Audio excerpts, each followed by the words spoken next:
kan du lekan daut mi lahi Atau hen at lau hen na vai Hi hoi nau rang ah me ka daut tao lai rao Oh Mu tôi tu dân tiang hen ka tin lung nga nao So khát ka rang ding hen ka lai pha na hong tôi le na hong ka lau ta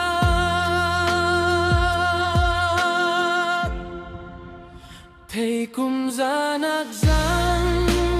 qua đây var he ka lai kul hun le ni kamang e la pa ka zau chun kan thei he nu tôi dây li ao giang nga kan ngai hen ka ta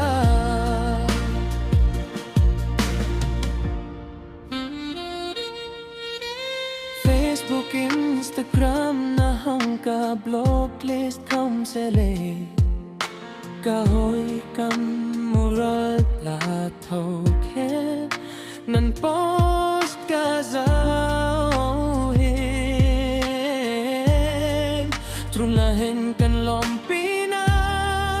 Dây liao dâu nga năn ploang vì mà la Vì cùng ra nạc giang qua đây var he Cả lai kul hun le ni kamang e La pa ka zau chun kan thei he nu tôi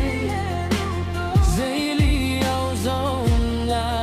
kan ngai hen ka ta Nan tum nak la lo tling Nak ong se nan adot mit la apluang Vì mà hen dây liao dòng ngạt là chăm hen kan thấy na kum ra lại chăm par hoi hen hang par kum ra